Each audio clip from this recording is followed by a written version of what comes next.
Doctor P. Sridevi రచించిన 'కాలాతీత వ్యక్తులు' నవల తరువాయి భాగం. కాళ్ళీడ్చుకుంటూ ప్రకాశం తన రూమ్కి చేరి బట్టలు మార్చుకొని నీరసంగా ఈజీ చైర్లో కూలబడ్డాడు. ఇంతలో ఇందిర వచ్చి, 1 గంట అయింది, భోజనం చేద్దాంరా అని పిలిచింది. ఇదేంటి, నువ్వింకా భోంచేయలేదు అన్నాడు ప్రకాశం. మామూలు రోజుల్లో 10 గంటలకల్లా భోజనం చేసి ఆఫీస్కి పోయే ఇందిర ఆదివారాల్లో కూడా ఆ టైంకే భోజనం చేసేస్తుంది. పగటిపూట ప్రకాశం కోసం ఆగడం ఆమెకి అలవాట్లేదు. ఆ ప్రశ్నలన్నీ తర్వాత వేస్తూ కానీ ముందు భోజనానికి లేవయ్యా నాయనా అని గదిమింది ఇందిర. 1,00,000 ఆలోచనలతో బరువెక్కి వచ్చాడు ప్రకాశం. తిన్నగా ఊపిరైనా పీల్చుకొనివ్వదేంటి పిల్ల, ఎప్పుడొచ్చినా గాలివానలా వస్తుంది, అందులో పడి కొట్టుకుపోవాల్సిందే అనుకున్నాడు ప్రకాశం. లోపల విసుక్కుంటూనే లేచి భోజనానికి వెళ్ళాడు. భోజనం దగ్గర కూర్చున్నంతసేపు తన సహజమైన ధోరణిలో ఏవేవో కబుర్లు చెప్పింది. ప్రకాశం వాటిని వేటిని బుర్రకెక్కించుకోకుండానే కొట్టాడు. అతను భోజనం కూడా సరిగ్గా చేయలేదు. ఏ మధ్యలో ఒక ఫీడింగ్ అయిందా, అలా తింటున్నావు అంది ఇందిర. దానికి కూడా అని మాత్రం అనేసి ఊరుకున్నాడు. భోజనం అయ్యాక సావకాశంగా మళ్ళీ అతని గదిలోకి వచ్చింది ఇందిర. పక్క మీద పడుకొని ఇంటి కప్పు కేసి చూస్తూ పరధ్యానంగా ఉన్న ప్రకాశం నోటికి జబర్దస్తిగా కిళ్ళి ఇచ్చింది. ప్రకాశం చిరాగ్గా, నేను కిళ్ళి వేసుకోనని తెలుసు కదా, ఎందుకు ఈ బలవంతం అన్నాడు. వ్రతం చెడిపోదులేదు, మరేం పర్వాలేదులే ఇందిర వెటకారంగా అంది. కిళ్ళి బుగ్గను తోసేసి ప్రకాశం మళ్ళీ ఆలోచనలో పడ్డాడు. ఎందుకు ఈ అమ్మాయి తనని ఇలా వెంటాడుతుంది? లేదు, తనే ఆమె వెంటబడేలా చేస్తుంది. ఇందిర ముందు తన ఇష్టానిష్టాలని ఎప్పుడూ చల్లనేయలేదు. ఎలాంటి పరిస్థితిలోనూ తన మనసును కనిపెట్టి అందుకు అనుగుణంగా ప్రవర్తించదు. తనను ఆమెకు అనుగుణంగా తిప్పుకుంటుంది. ప్రకాశానికి తన మీద తనకే జాలేసింది. అంతలోనే అసహ్యం వేసింది.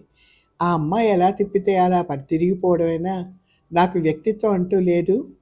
ఏంటి ప్రకాశం, మాట్లాడవేంటి, ఎందుకంత దిగాలుగా ఉన్నావు, ఏం జరిగింది వాళ్ళ? ప్రకాశం ఆలోచనలకు అడ్డొచ్చింది ఇందిర. ఇప్పుడా ఈ మాట అడుగుతోంది అనుకున్నాడు ప్రకాశం. నిజానికి ఇంటికి రాగానే ఇందిర ఎందుకలా ఉన్నావు చెప్పవా అని లాలనగా అడుగుతుందనుకున్నాడు. విపరీతంగా బరువెక్కిపోయి వచ్చాడు తను. ఎవరికో అదంతా చెప్పేయాలి, ఎలాగో ఆ బరువు దించేసుకోవాలి అనుకున్నట్టు ఇందిర వెంటనే అడగలేదు. దాంతో అతను మరింత బరువెక్కిపోయాడు. నీకెందుకులే నా బాధల గురించి వినడం, నాకు తెలుసులే నీకెందుకు కోపం వచ్చిందో. రాగానే ఏంటి అలా ఉన్నావు, చెప్పు అని నిన్ను బాధ పెట్టేస్తే అదే నీకు బాగుండేది. ఆ మాటల్లో పడి భోజనం కాస్త మానేస్తే నీకు తృప్తి కదూ అంది ఇందిర. మళ్ళీ ఆ ప్రశ్నకు తట్టుకోలేకపోయాడు ప్రకాశం. అది కాదు ఇందిర, ఇప్పుడు ఆ గొడవంతా ఎందుకు? వెర్రిమొరి ఆ జవాబులు చెప్పక ఆ గొడవ ఏంటో చెప్పు. ప్రకాశానికి కావాల్సింది అదే. ఎలాగో అలాగా తన చేత వాగించాలి, అప్పుడు కానీ మనస్సు తేలికపడదు. గొడవకేముంది, ఇవాళ మా మావయ్య వచ్చాడు అని మొదలెట్టాడు. వస్తే ఇంకో దమ్మిడి పంపించాడట. చదువుకోవాలంటే అప్పో సొప్పో చేసి చదువుకోమన్నాడు, లేకపోతే ఇంటికి వచ్చేసి హాయిగా వ్యవసాయం చేసుకోమన్నాడు. ఒక్క దమ్మిడి కూడా పంపించను అని ఖచ్చితంగా చెప్పేశాడు. కారణాలు 1,00,000 చెప్పాడు. ఉన్న ఆస్తి అంతా నా చదువుకే తగిలేశాట. అమ్మేయిగా గరువు కింద మాగానే 1 ఎకరం మాత్రమే మిగిలిందిట. దాని మీద హరి మీద పడ్డా, గిరి మీద పడ్డా దానిని అమ్మదలుచుకోలేదట. అవును కానీ ప్రకాశం, అమ్మడానికి అమ్మదలుచుకోకపోవడానికి మధ్య అతడెవడు? నువ్వు వెళ్ళి నీ వ్యవహారం చూసుకోలేవు? నీ ఆస్తినంతా నీకు లెక్క చెప్పమను. మిగిలిన భూమి ఎంత ఉంటే అంత అమ్మకం చేయించు, చేతిలోకి డబ్బు వస్తుంది, అక్కడితో ఆ లంపటం వదులుతుంది సులువుగా చెప్పేసింది. అవన్నీ చేస్తామే అనుకో, అప్పుడు మా అమ్మగతి ఏంటి? ఇంత జరిగితే ఒక్క క్షణం కూడా మా అమ్మని అక్కడ ఉండనియడు. దీనికి అంతటికీ అసలు కారణం వేరిందిరా. ఎవరో కిట్టని వాళ్ళు నా గురించి చాలా అభాండాలు వేస్తూ పెద్ద ఉత్తరం రాశారట. నేను ఆడపిల్లలతో తెగ తిరుగుతున్నానని, చదువు సంఖ్యలెత్తి గట్టేశానని, షికార్లు సినిమాలు ఎక్కువయ్యాయని, ఇంకా ఏవేవో రాశారట. దాంతో శివతాండవం ఎత్తుతున్నాడు. నువ్వో చిన్న పాపాయివి, మీ మావయ్య నీకో గార్డియను అనుకున్నావుటేటోయ్, నిన్ను తీర్చిదిద్దడానికి ఈ వెర్రివేషాలేం కుదరవు. నీకు రావాల్సింది నీకు అప్పచెప్పమని గట్టిగా అడుగు, మీ మావయ్య రంగు బయటపడుతుంది. మరి మా అమ్మనేం చేయమంటావు ఇందిరా? ఇప్పుడున్న పరిస్థితిలో ఆవిడని నాతో తీసుకొచ్చి ఎక్కడ పెట్టుకోను? ఇన్నాళ్లుగా ఆ ఇంటినంటి పెట్టుకునుంది. మావయ్యతో తెగతెంపులు చేసుకుంటానంటే ఆవిడ గోలు గోలున ఏడుస్తుంది. అమ్మ మావయ్యని వదలలేదు, అమ్మని నువ్వు వదలలేవు. ఇంక నేను చెప్పేదే ఉంది, మీ ముగ్గురు కలిసి కట్టగట్టుకొని ఏ గంగలోనైనా దిగండి అంటూ నాకు నిద్రొస్తోంది, నేను పోతున్నా అని కిందకెళ్ళిపోయింది ఇందిర. ఆమె నిర్లక్ష్యానికి ప్రకాశం కుంగిపోయాడు. తన బాధతో తాదాత్మ్యం లేదు, సానుభూతి లేదు, కనీసం ఒక్క ఓదార్పు మాట అయినా లేదు. చివరకు ఏ గంగలోనైనా దిగండని వెళ్ళిపోయింది. ఇదే కళ్యాణ్ అయితే ఆ జ్ఞాపకం పాతాళానికి కుంగదీస్తున్నట్టు అనిపించింది ప్రకాశానికి. ఇప్పుడు కళ్యాణ్ ఎందుకు గుర్తుకొస్తోంది? ఇన్నాళ్ళు ఏమైపోయింది? సుఖాన్ని రుచి చూపించడానికి మాత్రమేనా ఇందిర? కష్టంలో సానుభూతి ఆశించకూడదు అతను?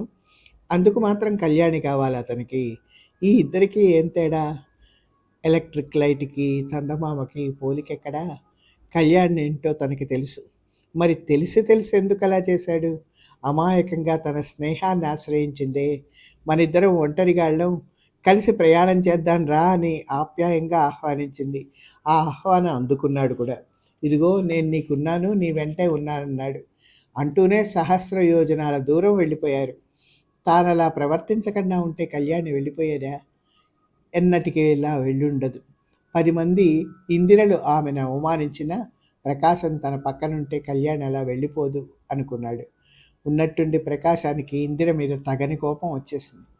ఏ ముహూర్తాన ఇందిర తన జీవితంలో ప్రవేశించిందో కానీ ఆ క్షణం నుంచి తన జీవితాన్నంతా తలకిందులు చేసేసింది. ఎవరిచ్చారు ఈమెకి అధికారం? ఎందుకు లొంగిపోతున్నాడు తను? కళ్యాణి లాంటి వ్యక్తిని దూరం చేసుకున్నాడే, ఇంతకీ తనేం చేశాడు? ఇందిరే అన్నిటికీ అడ్డుపడింది. కళ్యాణి వెళ్ళిన మర్నాడే తనకి ఈ లోకంలోని బాధ్యతలు ఏవి గుర్తుకు రాకుండా మరేదో లోకంలోకి లాక్కెళ్ళిపోయింది. కళ్యాణి మాట వచ్చినప్పుడల్లా ఏదో పోటుకు మాట విసిరేది.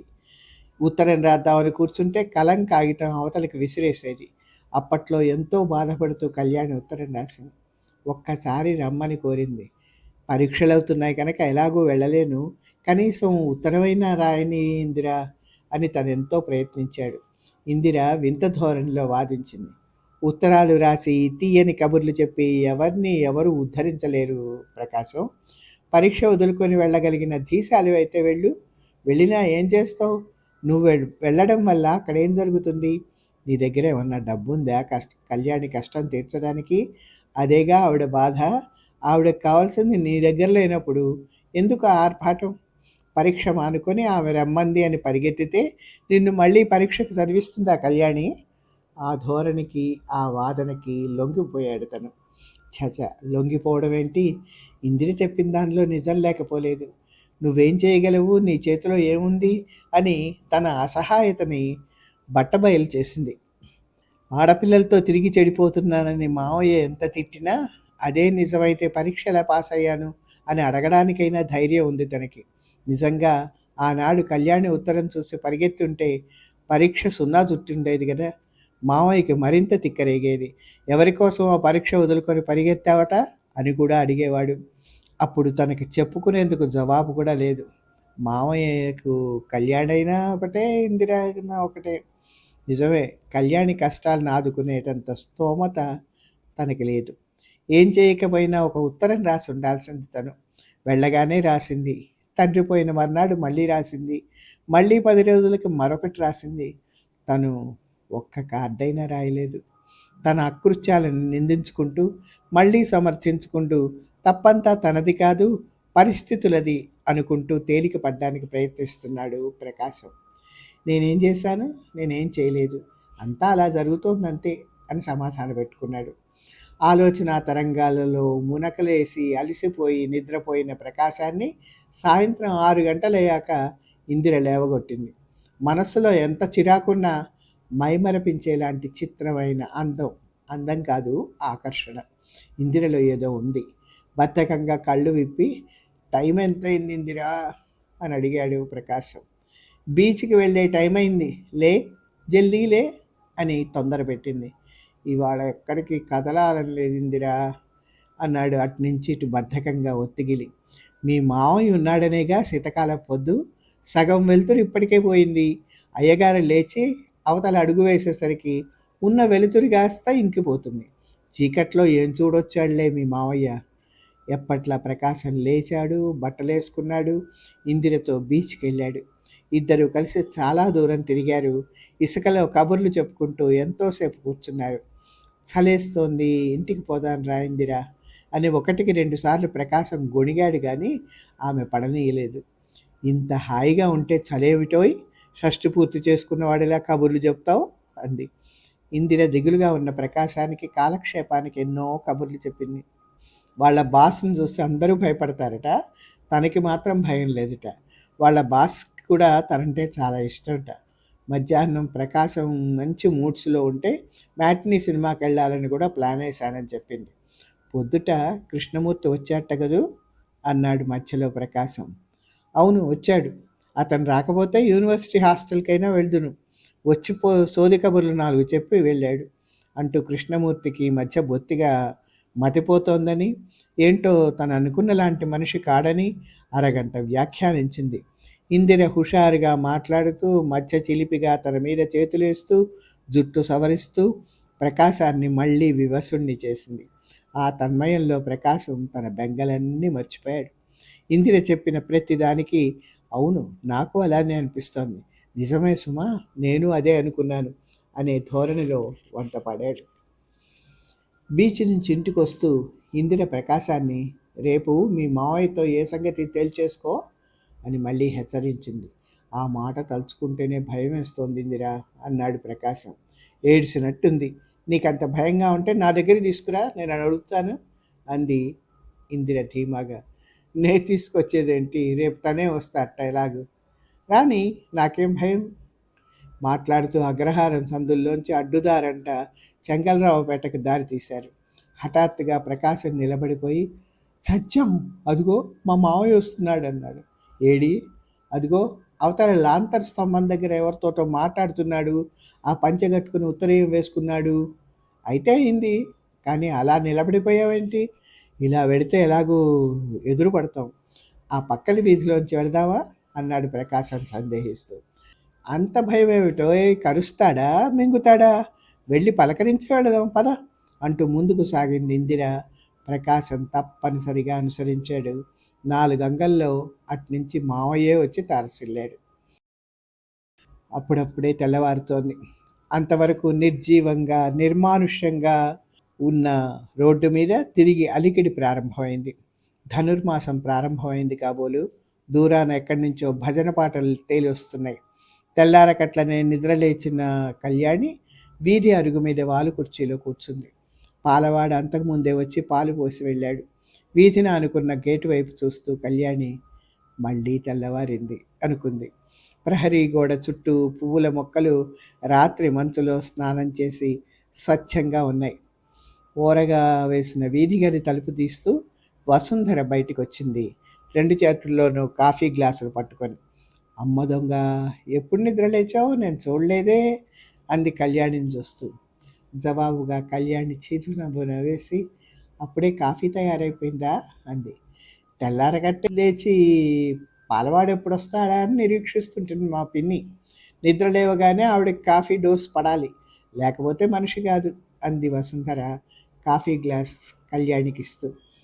గ్లాస్ అందుకుంటూ కళ్యాణి, ఈ వారం రోజులై నేను గమనించలేదు అంది. ఈ వారం రోజులై ఇంకొకటి గమనించావు గనకనా అంటూ, నువ్వు ఇంకోలా అర్థం చేసుకోకు, కానీ నిన్ను చూస్తే నాకు చాలా అసూయగా ఉంది కళ్యాణి అంది వసుంధర. అంటే? వారం రోజులై ఒక్క ఇంట్లో వెతులుతున్నాం కదా, చూస్తున్నాను కదా నిన్ను, ఎప్పుడు చూసినా అప్పుడే స్నానం చేసి బట్టలు కట్టుకున్నంత ఒబ్బిడిగా ఉంటావు. పొద్దున నిద్ర లేచినా అంతే, చీర నలగదు, జుట్టు రేగదు. ఆ కిటికేదో నాకు కూడా కొంచెం చెబుదు అంది వసుంధర. కళ్యాణి పువ్వుల మొక్కల వైపు చూస్తూ, అందులో కిటికీ ఏంటో నాకు కూడా తెలియదు, ప్రయత్నపూర్వకంగా నేను అలా అయితే ఉండట్లేదు. ఆలోచనలు ఏ ఆకాశలోకాన్నో సంచరిస్తున్నాయి. వసుంధర ఇంటికి కళ్యాణి వచ్చి వారం రోజులు దాటింది. ఈరోజు మళ్ళీ ఆదివారం. ఈ వారం రోజులు వసుంధర కళ్యాణిని అంటిపెట్టుకునే తిరిగింది. కాలేజీ కూడా మానేసింది. కళ్యాణి మానసిక స్థితి ఏంటి?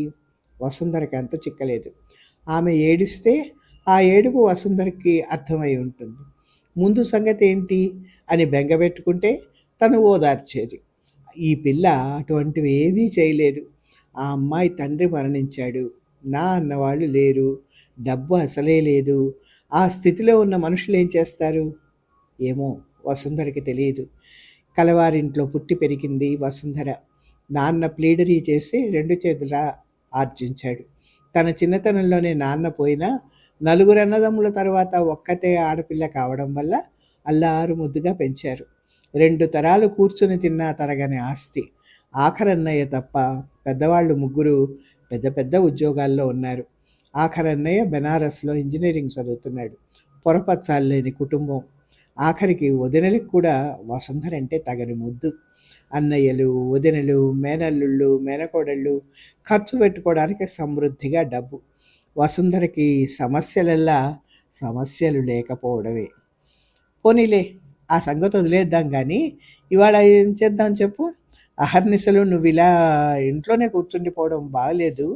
ఎలాగో తెప్పరిల్లి ముందుగతి ఆలోచించాలి అంది వసుంధర. కళ్యాణి వెంటనే జవాబు చెప్పలేదు. కొంచెం సేపు ఆగి, ఎంత ఆలోచించినా మనం చేయగలిగేది ఏముంది వసుంధర? జరిగినవన్నీ మన ఆలోచనల ప్రకారమే జరిగాయా? ఇలా నీ ఇంట్లో వచ్చి ఉంటానని కలలోనైనా ఊహించానా? మనం అనుకున్నవి ఏం జరగవు, ఎప్పుడు ఊహించనివే జరుగుతూ ఉంటాయి అంది బరువుగా. అలాగని చేతులు ముడుచుకుని కూర్చుంటామా కళ్యాణి? ఎవరికైనా తల్లిదండ్రులు శాశ్వతంగా ఉండిపోతారా? ఈ దుఃఖం ఎప్పుడో అప్పుడు అందరూ అనుభవించవలసిందే, ముందు వెనక అంతే తేడా. నువ్వు చెప్పింది నిజమే వసుంధర. ఆ కష్టంలోంచి తేరుకుంటున్నాను. తేరుకోక చేసేదే ఉంది కనుక. నీకు తెలియదు వసుంధర, నేను చాలా మొండిదాన్ని. నాకు ఆ సంగతి ఇప్పుడే తెలుస్తోంది. చిన్నప్పటి నుంచి ఈ ప్రపంచంతో నాకున్న అనుబంధం వల్ల ఒక్క నాన్నే. లోకంలో అందరికీ ఎందరెందరో ఉంటారు, నాకు మాత్రం ఎవ్వరు లేరు. నా అనే ఒక్క బంధువు లేడు. దానికే ఉందిలే, కొన్ని కొన్ని కుటుంబాలు అలాగే ఉంటాయి అంటూ సరిపుచ్చబోయింది వసుంధర. అలా కాదు వసుంధర, ఎడారిలో ఒంటెలా ఇంత ఏకాకిగా మిగిలిపోయేవారు అరుదు. అలాంటి వాళ్ళు ఇంకా అసలు లేరే లేరనను, ఉంటారు. ఈ ప్రపంచం అంటే నేను ఒక్కదాన్నే కాదు కదా. కానీ మనిషిని పోలిన మనుషులు ఉంటారంటారు. అయినా నా బోటి వాళ్ళు ఇంకా ఉంటే మాత్రం నాకేం సంతృప్తి? నా సమస్యలు నావే కదా. వసుంధర బాధపడింది. అనాలోచితంగా తను అలా అన్నందుకు నొచ్చుకుందేమో అని నా ఉద్దేశం అది కాదు కళ్యాణి. బంధువర్గం ఎక్కువ తక్కువ ఉండడం మన చేతుల్లో లేదు కదా అనే అనబోయానంది. కళ్యాణి నిర్లిప్తంగా, ఏది మన చేతుల్లో లేదు వసుంధర. నాకు బాగా అనుభవంలోకి వచ్చిన పాఠం అదొక్కటే. నా చేతుల్లోనే ఉంటే నాన్నను బతికించుకునేదాన్ని. లేదు కాబట్టే నాన్న నా చేతుల్లోనే పోయాడు. అక్కడితో నాకు ఈ ప్రపంచానికి ఉన్న ఒక్క అనుబంధము తెగిపోయింది. అయినా బతికే ఉన్నాను. ఆ ఘడియల్లో నాకే అనిపించింది ఏ నూతిలో అయినా పడి చచ్చిపోవాలని. ఆ సంగతి మా మునసబు బాబాయ్ ముందే కనిపెట్టాడేమో. 3 రాత్రుళ్ళు 3 పగళ్ళు నాకు కాపలాగా ఉన్నాడు. నేను చాలా మొండిదాన్ని వసుంధర. ఇప్పటికి నేను 2 సార్లు చచ్చాను. నాన్నతో సగం ప్రాణం పోయింది, మిగిలిన సగాన్ని ప్రకాశం చంపేశాడు. వసుంధర మళ్ళీ అడ్డొచ్చి, అక్కడే నీతో ఒప్పుకోలేను. ప్రకాశం కాకపోతే వాడి తాత మరొకడు దొరుకుతాడు. అలాంటి బలహీనుడు వదిలిపోవడం మంచిదేనేమో. దురదృష్టం అని ఎందుకు అనుకోవాలి? ఆ వ్యామోహం నుంచి బయటపడ్డావు, అంతే చాలు అని ధైర్యం చెప్పబోయింది. కళ్యాణి మొహం కొద్దిగా జేవురించింది. నువ్వు పొరపాటు పడుతున్నావు వసుంధర. నువ్వు కూడా దాన్ని వ్యామోహం అనుకుంటే నేనేం చెప్పగలను? మనుషుల్ని అర్థం చేసుకోలేకపోయానను ఒప్పుకుంటాను. అతని వ్యామోహంను నిజమేనని ఇప్పుడు నాకు తెలుస్తోంది. కానీ నేనెప్పుడు నువ్వు అనుకునే వ్యామోహంలో పడలేదు. ఎవ్వరేమనుకున్నా నాకిప్పుడు భయం లేదు. కానీ నువ్వైనా నమ్ముతావా? కూడని చదివేది అతన్ని నా దగ్గర నుంచి తీసుకొనివ్వలేదు. చీచి, అలాంటి మాట నేను కల్లో కూడా అనగలనా కళ్యాణి అంది వసుంధర. ఇక్కడికి ఆపుదాం.